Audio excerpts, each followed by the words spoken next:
자, 안녕하세요.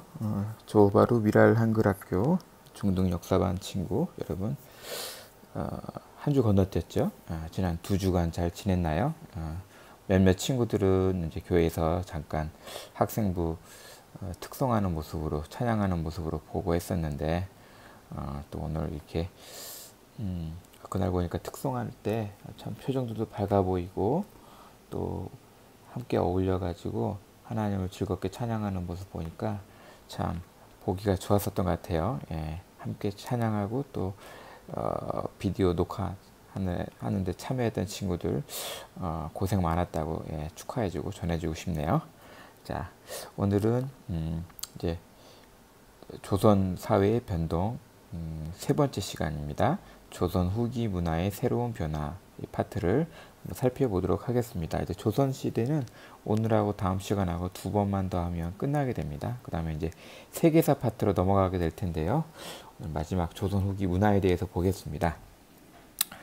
오늘 학습 목표는 국학 연구, 그 다음에 과학기술에 대한 어떤 관심이 높아진 배경과 성과를 설명할 거고요.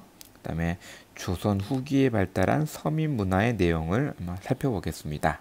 그리고 우리 고유의 자연과 정서에 맞는 예술 작품들이 등장했는데 어떤 것들이 있는지 한번 살펴보겠습니다. 넘어가겠습니다. 오늘은 연도표는 간단하게 넘어가고요.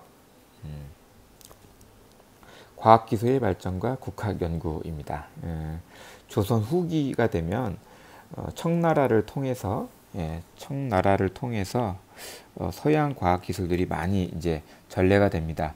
주로 청나라하고 무역은 조공 외교라고 하죠. 사절 외교. 조선에서 청나라로 이제 조공 무역을 하러 가면은 그때 갔던 사신들이 또 청나라에 발달한 문물들을 갖고 와서 또 조선 시대에 이제 소개하는 이런 형태로 많이 이루어졌습니다. 서양 과학 기술 이때 뭐 과학 서적이라든가 자명종, 시계죠, 뭐 화포, 천리경 이런 것들이 소개되면서 특히나 이제 그 조선 왕실이나 아니면은 그 조선 상류층 사회에 소개가 되면서 새로운 기술과 지식에 대한 관심들이 이제 고조됐습니다.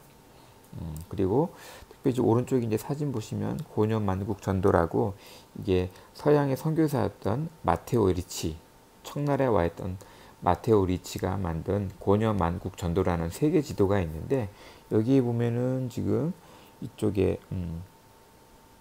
보이시나요? 이쪽에 이제 중국이 있고, 중국이 있죠. 그리고 이쪽에 이제 조선이 조그맣게 있고요. 외에도 이제 아프리카, 유럽, 그 다음에 아메리카 대륙까지 보일 정도로 그 당시에는 뭐 조선하고 가장 큰 나라는 여기 청나라였던 여기 중국밖에 안 보였는데 중국 이외에 다른 뭐 유럽 사회도 보이고 아프리카, 아메리카 대륙도 보이고 중국 중심의 세계관이 이때 이 지도가 전해지면서 확장되는 계기를 맞습니다. 또 홍대영이라는 이제 학자는 청나라를 통해서 지전설을 이제 배우게 되고 주장하게 되죠. 지구가 자전한다. 이런 사실을 이제 주장하게 되면서 전해주게 되면서 조선 사회에는 이제 성리학적 세계관이 크게 변화하는 이제 계기가 됩니다. 그리고 김육이라는 학자는 또 시헌역을 도입할 것을 주장을 해서 17세기 중반에 1640년대인가 이때 처음에 도입이 돼서 1895년 이때까지 태양력이 채택되기 직전까지 사용이 되게 됩니다. 시헌역이라는 건 원래 뭐냐면 청나라에 와 있던 아담 샬이라는 선교사의 도움을 받아서 청나라에서 태음력을 중심으로 해서 일부 태양력을 뭐 좀 잘 믹스해서 만든 달력입니다. 태양력이라고 하죠. 태양력이라고 하는데 이게 사실날 이제 우리가 오늘날 알고 있는 한국 사회에서 알고 있는 음력으로 보면 됩니다. 음력 달력. 이때 시헌력이 16세기 중반에 들어온 거죠. 그러니까 우리가 알고 있는 음력이라는 게 뭐 그 전에 사용되던 게 아니고 우리가 알고 있는 음력은 17세기 중반에 이때 시헌력이라는 걸 통해서 처음 도입이 됐다. 이렇게 알고 계시면 될 것 같아요. 예, 과학기술이 이렇게 발전되기 시작했고요. 그다음에 또 의학과 농학, 국학이 또 조선 후기에 발달하기 시작합니다.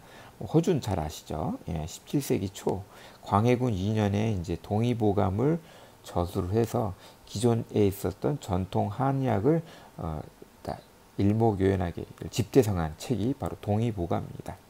이게 아마 그 유네스코 세계문화유산에도 등재돼 있을 거예요. 예. 동의보감이 이렇게 저술이 됐고 17세기 초인데 그로부터 한 200여 년 지나서 19세기에 이재마라는 사람이 동의수세보원이라는 책을 저술합니다. 저술하고 이분이 이제 사상의학이라는 것을 처음으로 이제 창시한 거죠. 사상의학을 창시했습니다. 사상의학 들어보신 분이 있을지도 모르겠는데 요즘 한의원에서 거의 뭐 많이 쓰죠. 체질에 따라서 태양인, 소양인, 태음인, 소음인 이렇게 네 가지로 나눠서 체질에 따른 이제 치료와 접근을 해야 된다라고 주장했던 이 사상의학을 19세기에 이재마라는 분이 이제 처음으로 창시를 한 겁니다. 그래서 이 두 분, 허준의 동의보감, 이재마 선생님의 동의수세보원, 그리고 사상의학 좀 기억을 해 두시기 바라고요. 농학이 이제 신속이라는 사람이 농가집성이라는 책을 저술했는데 이게 이제 모내기법을 소개한 거고 우리 지난 시간에 배웠듯이 이걸 통해서 조선 후기에 농업 생산력이 엄청나게 증대됐다라고 하는 것을 지난주에 배웠습니다. 그다음에 박세당이라는 사람은 색경이라는 책을 써서 채소, 양잠, 과수 등 논농사 외에 다양한 과수나 채소 같이 이제 이런 거 이제 부가가치가 더 높은 쌀농사보다 부가가치가 더 높은 이런 농법을 이제 기록을 한 거죠. 이런 것들을 통해서 농업 생산력도 증대되고 과수 농업도 증대되면서 이제 일부지만 많지는 않지만 부농층, 돈을 많이 버는 농민들이 등장을 하기도 합니다. 이게 이제 조선 후기 서민층에 확대되는 중요한 계기가 되었고요.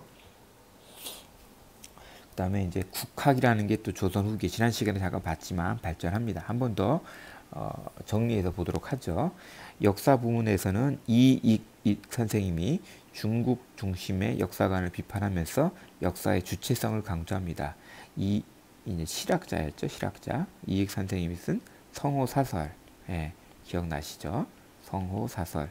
이 책에서 이제 역사의 주체성을 강조했고 이익에 제재했던 안종복이라는 분이 동사강목이라는 역사책을 썼습니다. 그래서 고조선부터 고려까지의 역사를 한번 일대 정리를 한 거고요. 이종이라는 분은 동사에서 고구려 역사를 다뤘고 유득공이라는 분은 발해고라는 책에서 발해를 이제 처음으로 우리의 역사로 인식을 하기 시작했습니다. 그 이전까지는 발해가 이제 우리의 역사라고 인식을 못했죠. 근데 사실 발해는 어떤 나라입니까? 이제 고구려 대시죠, 대시 대조영일가 대시하고 그 다음에 말갈족하고 연합한 그런 세력이 지배층을 이루었던 그런 나라였죠. 그래서 기존에는 발해를 오랑캐의 역사 뭐 이렇게 해서 우리 역사로 인식을 못했는데 이때 유득공 선생님이 처음으로 발해를 우리 역사로 인식하면서 발해가 있었던 발해를 북국 그다음에 통일신라를 남국해서 이 시기들을 남북국 시기다 이렇게 부르기 시작한 거죠. 한치훈 선생님이 해동 역사를 통해서 중국, 일본의 사료를 활용해서 뭐 역사책을 저술했다 이렇게 기억하시면 될 것 같고요. 뭐 여기서는 뭐 유득공 선생님 발해고하고 동사강목 정도 좀 기억하면서 이름하고 그 책 이름하고 그 저술한 저자 이름하고는 좀 잘 기억을 해놓으면 좋겠습니다. 지리 부문에서는 이중환이 이제 택리지를 저술했어요. 그 전까지의 조선 후기 지방의 자연 환경과 풍속을 정리한 약간 백과사전 같은 거죠. 백과사전 같은 겁니다. 지리와 관련된 백과사전 역할을 하는 게 이제 택리지인데 이걸 저술했고 정상기가 동국지도 그래서 이제 백리척 거리 단위죠. 거리의 단위를 의미하는 백리척을 처음으로 사용을 했고 여기 옆에 이제 보면 그림이 하나 있죠. 대동여지도 많이 알 겁니다. 김정우 선생님이 대동여 지도를 이제 만들었죠. 만들었는데 이거 보면 사진에 보듯이 이렇게 접어서 들고 다닐 수 있도록, 그래서 접은 것들을 쭉 폈더니 이런 큰 이제 조선시대 지도가 하나 나오죠.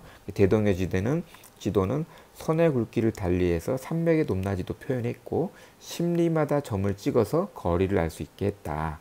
이런 것들을 알 수 있습니다. 그래서 이런 역시 지도들은 기존의 서양에서 넘어왔던 아까 고려 만국전도 같은 거 있죠. 이런 거에 영향을 많이 받아서 좀 더 지도를 정교하게 만드는 이런 지도 제작법들이 많이 영향을 받아서 발달을 합니다. 그래서 나왔던 것들이 이제 대동여지도, 동국지도 이런 것들이죠. 그리고 한글 본문에서는 신경준의 훈민정 문해, 유희의 업문지 이런 책들이, 그러니까 한글을 다루는 설명하는 이런 책들이 저술이 됐습니다. 이렇게 국학이 발전을 했고요. 조선 후기에는 새롭게 이제 실학, 국학, 과학 이런 것들의 발전과 동시에 서민 문화가 발달을 합니다. 서민 문화가 발달을 할 수 있었던 이유는 크게 보면은 조선 후기에 이제 상공업이 발달을 하고요. 농업 생산력이 증대를 합니다. 아까 모내기 농법이 처음으로 이제 도입이 됐다 그랬죠. 그 다음에 교육 측면에서는 서당 교육이 널리 보급됩니다. 천자문 외우는 우리 기억하죠. 서당에 모여서 선생님 밑에서 회초리 맞아가면서 가끔씩 TV 장면에 나올 겁니다. 그런 게 바로 서당입니다. 서당. 가장 기초적인 이제 우리로 지금 초등학교 정도 수준의 단위의 서당 교육이 보급이 되면서 서민들의 경제적인 그리고 신분적인 지위가 향상됩니다. 나중에 보면은 이제 신분적인 지위가 어떻게 향상되죠? 돈을 번 이제 분홍들이 나타나면서 이 사람들이 돈을 주고 공명첩을 사거나, 공명첩은 이제 명예 관직 같은 거죠. 실제로 나라를 다스리는 관리가 되는 건 아니지만 명예 관리 같은 역할을 하는 공명첩을 사서 신분을 상승한다거나 아니면은 그 호적 족보, 그쵸? 양반가의 족보를 돈을 주고 삽니다. 그래서 조선 후기 가면은 양반이 전체 인구의 60%에서 70%를 차지할 정도로 말도 안 되는 이런 상황이 이제 발생하는데, 다 이런 것들이 족보 사고 돈 주고 공명첩 사고 해가지고 신분 상승을 꾀한 거죠. 그렇지만 이제 이분들은 이런 사람들은 서민 문화가 대두하긴 됐지만 향유하는 문화 자체는 식자층과 성리학을 오랫동안 배워왔던 식자층들이 가지고 있는 그런 문화를 이렇게 향유하기에는 조금 많은 정서적인 거리감이 있었기 때문에 그들만이 향유할 수 있는 서민 문화가 대두했던 겁니다. 주로 이때 서민들이 누구냐 하면은 역관, 서리, 그다음에 상공업 계층의 상민들, 분홍층 이렇게 있습니다. 역관이란 뭐냐면 아까 이제 요 앞 페이지에서 청나라와의 이제 청나라와의 이제 무역이 발달했다 그랬죠. 그럼 그 대중 무역에 관여하는 사람들이 이제 통번역을 하는 사람, 청나라 사람들과 중국어로 번역하고 통역하고 번역하는 사람들이 필요하겠죠. 이런 사람들 역관이라고 했습니다. 서리는 조선시대 보면은 춘향전에 나오죠. 아전, 육전이 있고, 육전에 아전들이 있죠. 그러니까 수령 밑에서 목소리 이상하게 되면서 이렇게 약간 그런 아전들을 이제 설이라고 그랬습니다. 말단 관리죠. 하급 관리 이런 사람들. 그다음에 상공업 물건 보찜 장사하면서 보부상들, 보찜 메고 다니던 보부상들, 이 보부상들에게서 물건 사가지고 상점을 크게 열던 이런 상인들, 또 분홍들 이런 사람들이 이제 서민 계급이 된 거죠. 서민 계급으로 이제 올라오면서 서민 문화가 향상이 됐습니다. 그래서 서민의 문예 활동은 그 당시 서민의 시대 정서, 사회 부조리 비리 이런 것들을 고발하는 어떤 작품이나 이런 것들을 만드는 활동들을 많이 했습니다. 다음 페이지 조금 더 자세히 볼게요. 아까 얘기했듯이 상공업, 농업 생산력이 발달하고 서당 교육을 통해서 이제 한자 또는 한글 이런 것들을 배우면서 이제 좀 깨어난 거죠. 지식적으로. 그리고 서민의 경제적인, 사회적인 지위가 이렇게 향상되다 보니까 서민 문화가 발달하기 시작합니다. 그래서 대표적인 게 한글 소설이었던 최초의 한글 소설이었던 홍길동전 같은 소설들이 이제 많은 사랑을 받게 되고요. 양반 중심의 신분제를 비판하는 내용이 홍길동이 결국 뭐죠? 양반의 서자로 태어나서 본처가 아니고 첩의 자식으로 태어나서 신분제의 한계를 느꼈다라는 그걸 극복하는 이야기들이 나오는 거죠. 홍길동전은 그런 한글 소설들이 이제 사랑을 받았고요. 또 문학 작품 그 이외에도 뭐 춘향전도 많은 사랑을 받았던 한글 작품입니다. 또 사설 시조, 서민의 정서를 자유로운 형식으로 표현하는 사설 시조 여기 위에 있죠. 뭐 두꺼비 파리를 물고 두어미에 올라앉아 건너 산을 바라보니 흰 송골매에 떠 있구나. 깜짝 놀라 풀쩍 뛰어 도망가다가 두어 말에 자빠져 하는 말이 내 몸이 날래기 망정이지 큰일 날 뻔하였구나. 이런 뭐 별뜻 의미 없어 보이는 이런 내용의 이제 사설 시조도 이제 많이 지어졌고요. 의미 없어 보이지만 사실은 이제 여기 보면 두꺼비, 탕과놀이를 뜻하는 거고요. 파리를 물고 백성을 의미하는 거죠. 그래서 두꺼비, 탕과놀이들이 백성을 이제 괴롭히는 모습들 이런 것들을 풍자하고 있는 사설 시조입니다. 별뜻 없어 보이는데 그런 뜻이 있죠. 그 다음에 시사라고 해서 뭐 중인들, 서민들이 이제 모여서 뭐 시를 낭독하고 하는 뭐 시집을 내고 하는 이런 것들도 발달을 했습니다.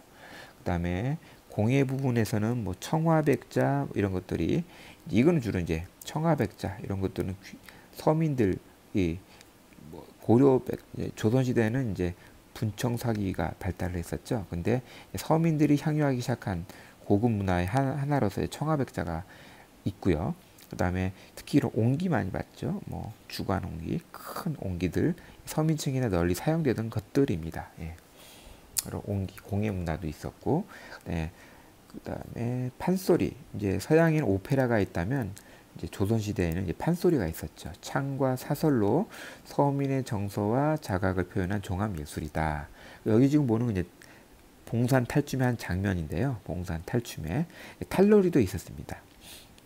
탈놀이는 이제 마을 구세 일부로 뭐 특별한 날, 뭐 정월 대보름이라든가 뭐 이럴 때 이제 공연하던 것이고요. 그다음에 마을에서 공연하던 것들을 탈놀이라 하고요. 주로 이제 탈을 쓰고 합니다. 탈을 쓰고 했던 이거 양반들의 허위 의식을 비판하고 신분제를 비판하고 하려다 보니까 얼굴 노출되는 거를 이제 꺼리는 거죠. 그래서 이제 탈을 쓰고 이렇게 했다라는 설이 있습니다. 그다음에 산대놀이 이거는 궁중의 산대에서 공연되다가 민간에까지 전파된 가면극이다. 그때 이런 이제 탈놀이나 산대놀이들이 이제 서민 문화로서 널리 향유가 됐고요. 그다음에 건축에서는 이제 뭐 불교 문화이긴 하지만 뭐 법주사의 팔상전, 그다음에 논산의 쌍계사 이런 것들이 이제 분홍과 뭐 상인의 지원을 받아서 만들어졌다고 해요. 국가가 이 당시는 조선 시대는 유교 국가 아닙니까? 유교 국가. 불교 국가가 아니고 유교 국가다 보니까 이제 불상 그다음에 뭐 절 이런 것들이 국가의 지원이 이제 거의 없어지다시피 한 거죠. 그래서 불상 뭐 절 이런 탑 같은 거 이런 것들은 다 그 어느 정도 이제 부농들 그러니까 부유해진 서민들이 자기의 극락 장생을 빌면서 절에 와서 돈을 내고 가는 거죠. 헌금 내듯이 그렇게 해서 이제 지어진 것들입니다. 논산의 쌍계사, 보은 법주사 팔상전 이런 것들이 이제 대표적인 서민들의 후원에 의해서 세워진 이런 건축물들이라고 할 수 있죠. 다음 넘어가겠습니다. 그다음에 또 조선 후기에는 다양한 예술이 이제 발전을 하는데요. 아까 한글 소설로 홍길동전, 심청전 봤었죠.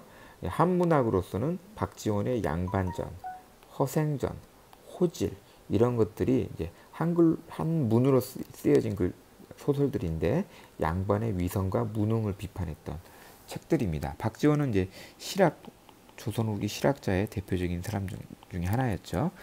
관직에 진출하지 않으면서 이제 그 기득권 양반층을 비판하던 입장에 있던 분입니다. 그래서 한문학으로서 이런 소설들을 썼고요. 미술 분야에서는 정선의 진경산수화가 등장합니다. 뭐 그림 이름은 아니고 이제 화법을 이야기하는 겁니다. 우리나라의 실제 경치를 묘사해서 아래 보면 금강전도 있죠. 예, 금강산의 뾰족뾰족한 이런 산봉우리 이런 것들을 우리만의 본인만의 이제 화법으로 잘 표현한 작품이라고 해요. 인왕제색도, 금강전도 이런 작품들 대부분이 다 인왕제색도도 그렇고 어디에 전시됐냐면 지난번에 단어가 생각이 안 났는데 간송미술관에 있습니다. 간송미술관. 이게 이제 저기 한성대 입구에 가면 있는데 서울에 가면 한성대 입구에 가면 간송은 전형필 선생님의 호입니다. 전형필 선생님의 조선시대 이제 식민지 시대죠. 1900년대 식민지 시대에 이제 그 골동품상에 나와 있는 우리나라의 귀한 작품들이 일본으로 자꾸 싼 값에 팔려나가는 걸 보고 분개해가지고 자기의 사재를 털어서 이제 하나하나 사 모은 거죠.